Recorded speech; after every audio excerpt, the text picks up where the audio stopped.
The mind is a magical place. We can visit worlds that have never existed and meet people who've long since passed. Inside ourselves, we are creatures of boundless experience. Just consider the act of playing music. You're putting something that has lived in your mind into the world. That's magical. Then again, I'm a musician. I'm expected to think this way. I was the kid in class who kept drumming on things, tapping my glass in the cafeteria, whistling the same loop over and over until I got the pitch right. I'd be dancing to tunes no one else could hear, and singing songs without lyrics. I was a menace. But the world can be a rough place. There's not a lot of room for song and dance. What started as a love for the creation of sound turned into an interest, then a hobby, then a career. You can't just make music anymore. You're a sampler, a DJ, a vocalist, a drummer. You have to be like a thing. You have to say that you make techno, trap, glitch hop, industrial, D&B, chill out, house, trance, whatever. You have to put that love of sound into a little box so others can find it. And then it gets reviewed, chewed up, looped in seedy nightclubs, 99 cents each. They ask you to change it, to mutilate it, to tear out its heart and replace it with circuit boards. And overnight, that little song you hummed in your head starts to look like a disgusting monster, and it hates you for it. But that's what makes you money. Cheap clones and dirty bass drops. Last September, I was hard at work finishing a set of songs for a collaboration. Big time stuff. Part of a larger collection that was already set to go commercial. However, it turned out I'd gotten the wrong info. The deadline I'd been given was not for the samples. It was for the finalized version. I'd been working 16 hours a day for a week just to get the samples out, but we were supposed to be done already. Friday came around, deadline was up, and I hadn't delivered. I was out, and an 80-hour work week got me absolutely goddamn zilch. I was standing on my balcony, drinking whiskey straight from the bottle. My buddy Erica had come over to cheer me up. She brought me a little flower and put it on the kitchen windowsill. It'd be dead in a week. Just take your time and finish it, she said. You got some good stuff. Good, not great, I sighed. If I want to go commercial, solo, I need something good. Like what? I don't know, I said, taking a swig from the bottle. Something, I don't know. We talking heavy? Metal vibes? Or more like retro? I don't know. She gave me a pat on the back and took the bottle from me. We shared it and stayed out for hours, just looking up at the stars. When she left, I was left staring at a set of screens. A bunch of half-finished samples and uninspired bullshit. Cookie-cutter dreg. Half of it was repurposed stock sounds. Sleep-deprived and intoxicated, I chugged the last of my rum and coke, and trashed all of it. Into the bin. Deleted. Gone. Fuck yes, I cheered. Fuck yes. I spent the rest of the night listening to that little part of me that just loved music. That part of me that was singing melodies, humming songs, and just dancing the night away. That childish part of me that stayed silly and kooky, and who never stopped listening to that crackling spark of life at the back of my mind. Boundless potential reached into me and told me to make something. Endless possibility, like the stars above. And I had fun. letting it all go, I finally just had some fun. For a moment, I stopped. I glanced over at the sunflower that Erica brought over earlier.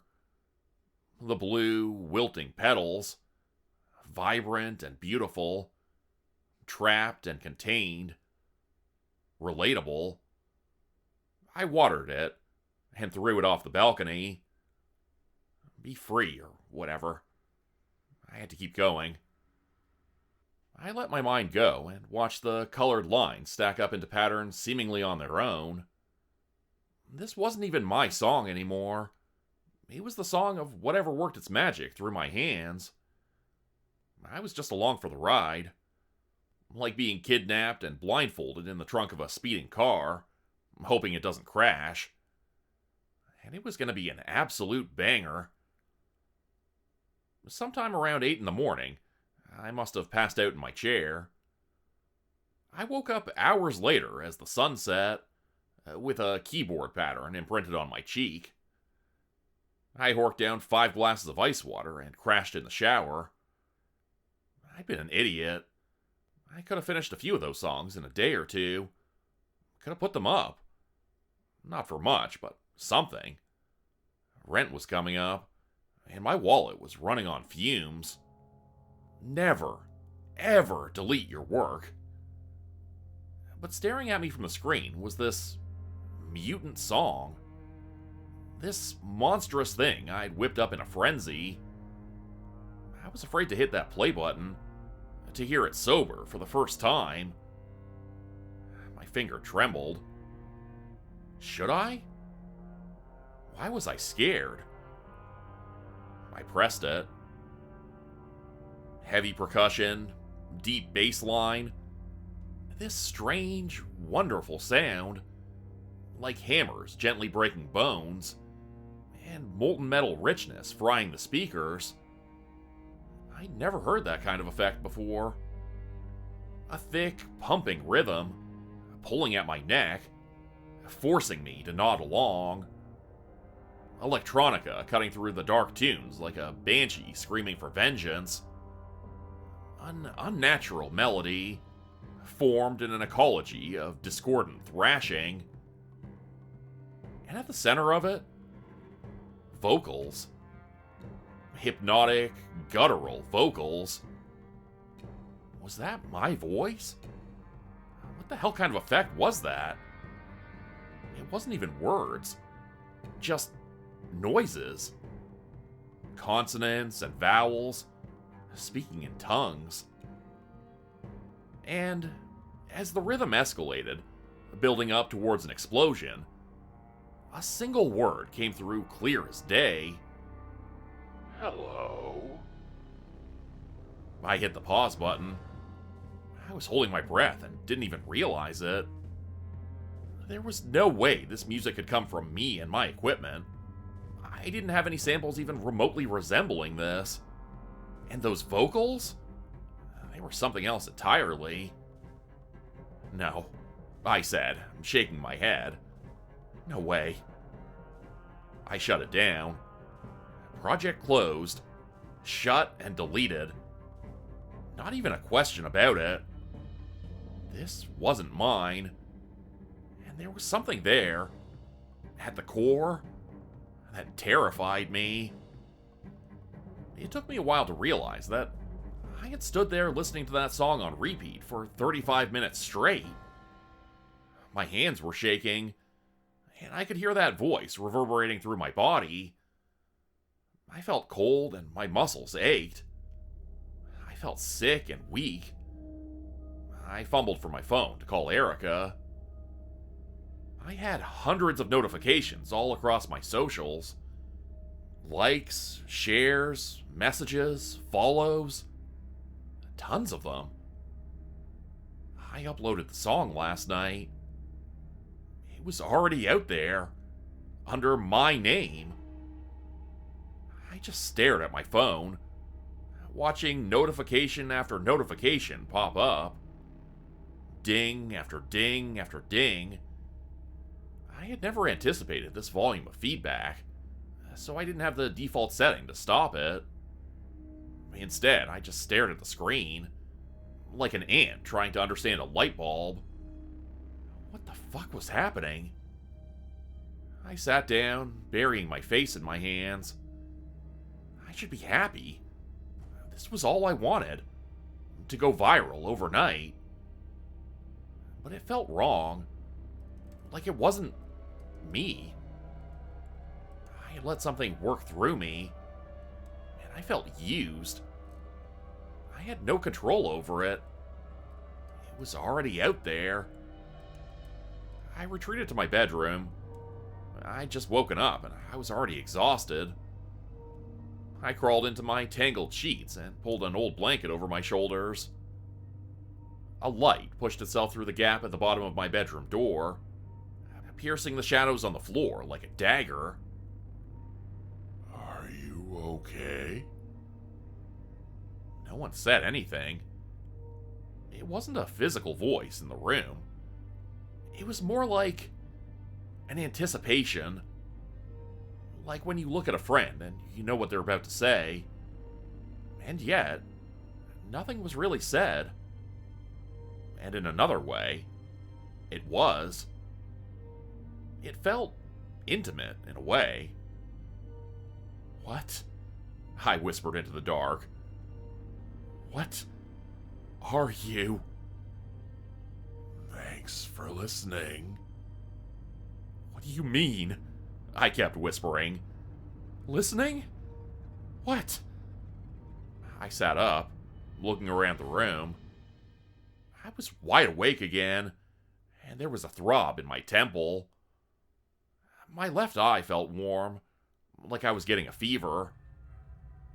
Something tickled my lips, and my mouth tasted like iron. I was having a nosebleed. And there, by the light poking into my bedroom, I saw a shadow on the other side of the door. I twisted and turned that whole night, sleeping in half-hour segments until the next morning. I woke up dehydrated and famished. My head was killing me, and I smelled like death. My sheets weren't much better off. I dragged myself into the shower, barely noticing the few seconds where the water was still cold. It felt nice on my burning eyelids. I let the water wash over me like a baptism, accepting whatever may come. After a few seconds of giving in to the sensation, I reached for the shampoo. Something handed it to me. I almost tripped, ripping down the shower curtains as I scrambled for balance. I was alone in that room, but something had handed me that bottle. A hand with a slick, oil-like surface. Like a viscous, chunky fluid in plastic wrapping. It had just been a split second, but I'd never felt anything like it. That tactile sensation made my fingers burn like ice. "Nope," I exclaimed. No, fuck this." I put on my clothes and got out. Through the hall, past the elevator, down the stairs, and out onto the street. No way was I sticking around for a fucking demon or clown or ghost or whatever to eat me. I headed out. I needed to be around people. In the daylight. I could go see Erica. I picked up the pace and followed the sidewalk down to the bus station. It took me a few minutes to realize that someone was behind me, matching my speed. I stopped, and so did they. An open street in daylight. It doesn't get much realer than that. That is soberingly real. And yet, there I was, hallucinating. I could give into it and turn around, but there was a part of me telling me to just keep going. I knew that if I turned around, I'd see something awful. Something I couldn't recover from. And it was matching my pace. Where are we going? "We're not going anywhere," I whispered. "Leave Leave me alone! You want me here? I sure as fuck don't, I snarled. Too late. I ignored my instinct and turned around. Fuck this thing. For a split second, the world turned into a tunnel. A dark, elongated tunnel. Space stretched forward, like a walk from me to an infinite void in a towering step. Felt a hand on my chest as I was pushed back, and yet I fell forward. My balance flipping me on my head, spinning me. I fell in a heartbeat as the air in my lungs was stolen. I just laid there on the wet pavement, gasping for air. A wet leaf stuck to my face. Come on. Let me in. Let you... I forced air into my lungs and got up on my knees. An old woman on the other side of the street gave me a long, confused look. I'm not giving you shit. Please. No. Fuck off.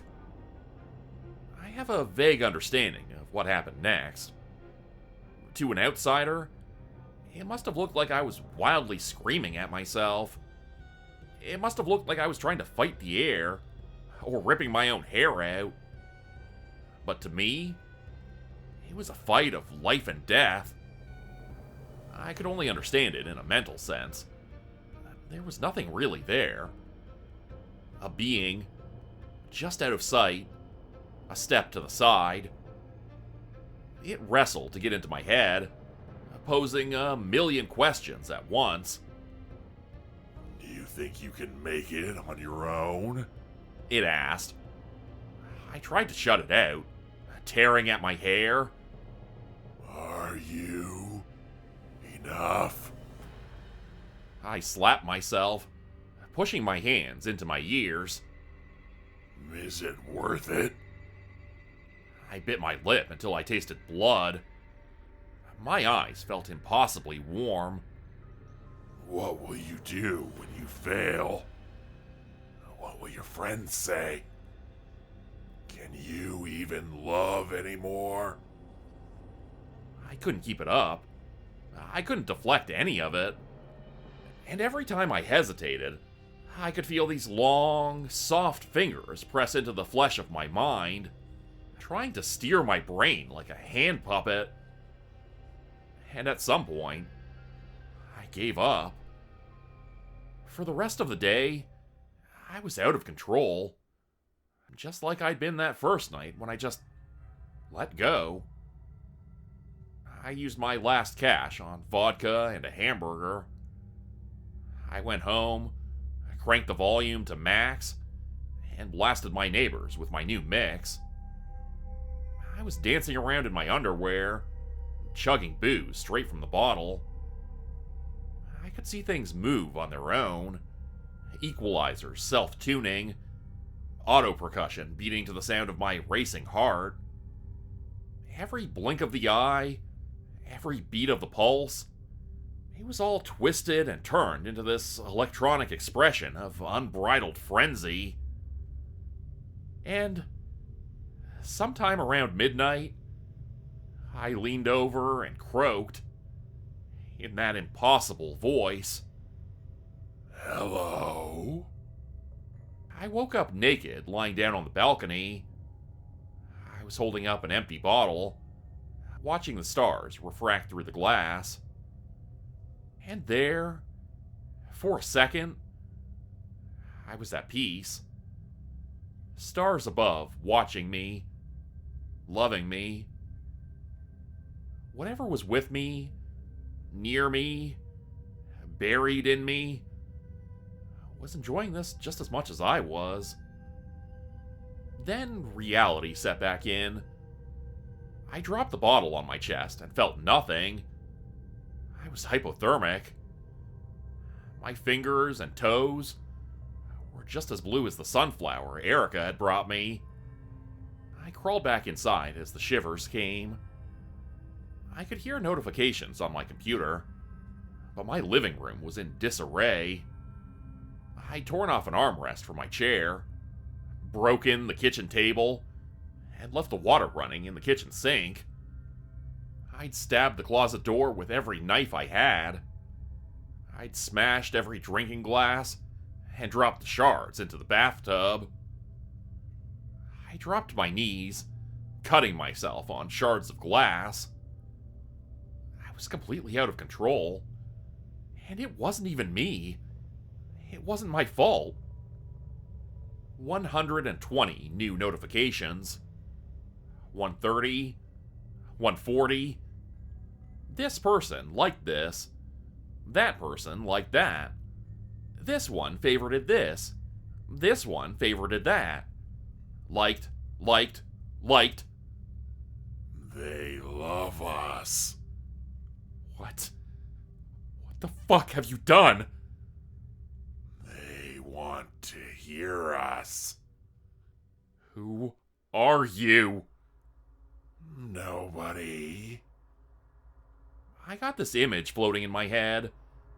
An image of little boys and girls playing with whatever they could get their hands on. One built roads in the sand. One dribbled a basketball. And another one kept brushing the hair of their dolls. They all played. And next to them was their shadow, playing along. And right there were my memories. Tapping my glass in the cafeteria, whistling the same loop over and over. Little me, dancing to tunes no one else could hear, and singing songs without lyrics. And right next to me was this presence, singing along, playing along, providing everything from backup vocals to percussion. We'd been a duo all these years, and somewhere along the line, I forgot. Even then and there, I felt guilty. I detached myself so far from what I loved about what I was doing. I'd forgotten the joy. But in that brief moment where I'd gotten it back, something came along with it. A nobody. A nobody. I'm sorry, I wheezed. I forgot. You went solo. I chuckled. They were right. I was the Simon to their Garfunkel. Hearing the glass crinkle under my knees, I shifted uncomfortably. I forgot, I said. I'm sorry. It was quiet for a while. Just me and the running water in the kitchen. A dog barking next door. I was getting more notifications than I could count. And yet, in my head, there was quiet. Until it wasn't. Too late. The balcony door swung open so hard that the glass cracked and the hinges tore off. I shot up and stepped inside, poking holes in the soles of my feet. Like a glitch stepping out of the night sky, a solid black form stepped into my apartment. A real, physical being. It was a living void with a sort of plastic sheen. A massive 10-foot giant crouching to get inside. Thin, muscular arms, long enough to drag its knuckles against the floor. Nimble, four-jointed, insectoid legs, bending and twitching every which way. An expressionless, melon-shaped head. I could feel myself dying just looking at it. I felt just how badly I'd fucked up. I'd reached for this thing, and it had grown strong enough to overpower me. It didn't have to say anything. I knew what it was thinking. By allowing it to reach into the world through me, it didn't need me anymore. It didn't need me to dream. I put my dream into hundreds, maybe thousands of people, and there were more people listening by the hour, by the minute. I was the dead meat, the tag-along. I stepped backwards and reached for the first thing I could grasp, a broken chair leg. I swung at the creature, feebly smacking into its arm. It felt like hitting wet cement, with a thick, fluid resistance. That was the only weapon I had. It reached for me, and effortlessly picked me up by the throat. It carried me into the bathroom and slammed me against the side of the bathtub. I heard the glass rattle. It dragged me up, but I managed to put my hands on the edge of the tub. It started pushing me down, attempting to shred me. I could feel little stings all across my hands and feet. I was panicking. It was too strong and relentless. It'd kill me without a second thought. This was a wounded animal, biting the hand of an abuser. "Wait," I gasped. Wait. A push, and my arm slipped. 3 pieces of glass slipped into my elbow, poking a nerve. A bolt of pain shot up all the way to my neck. My accounts!" I screamed. You can't manage it. You don't know how it works." There was a hesitation in its movements, a question forming in the equivalent of its mind. "They can shut it down. They can ban you. You're screwed." I counted my panicked breaths as it lifted me from the bathtub. It dropped me onto the floor and smashed the porcelain cistern of the toilet with a force that shook the room. The dust made me cough, and my eyes teared up. "I can take you away." That won't change anything," I said. "You can have my body, but you don't know how it works. They'll take you down. Not right now, but soon." "You lie to me." "You think I'm the bad guy?" I spat. "You haven't faced a fucking algorithm, have you? You think I'm this way out of what, spite? You think I want to be like this? To churn out this uninspired fucking dung like a factory slave?" "You choose." This was never my choice. This wasn't... "No." There was a moment between us. It could easily rip my head off, turn me into dust, shred me and crush my bones. But instead, we just stared at one another. "You think they'll dream of you?" I asked. "That they'll invite you into their hearts, their souls? You're a fad, a moment. Nothing lasts anymore. If you want to last, to be something, to live rent-free out there, you have to play the game." A cold hand crept up on my throat, and a slick finger touched my neck. It decided something, and I had no choice but to agree. Nowadays, I've stopped making music. My music writes itself, and all I need to do is to moderate. A song pops up on my feed, and people just love me for it. They want to package it, sell it, repurpose it. I can honestly just tell them the truth, that it's not up to me.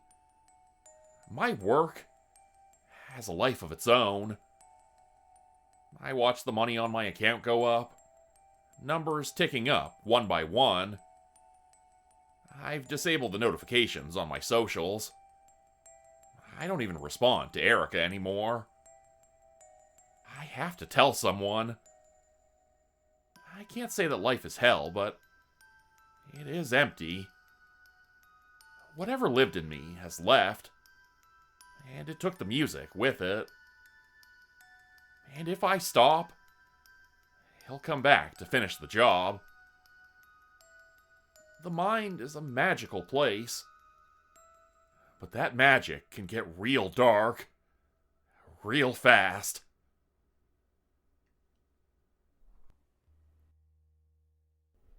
Become a channel member today for early access, bonus videos, and special emojis only available to members. Check out the description below or click the join button for more info. If you'd like another way to help support the channel, please consider joining my Patreon page at patreon.com/Jordan Group Horror. As a patron, you'll get access to bonus videos and content. You'll be credited at the end of every video going forward, and if you decide to stay for 3 months, I'll name a character after you which will be featured in a Hollow's End story. Links to join the Patreon are in the description. Thanks everyone for listening. Please like, subscribe, and comment to help the channel continue to grow. And see you again next time at 4 p.m. Eastern Standard Time. Hope you have a great night.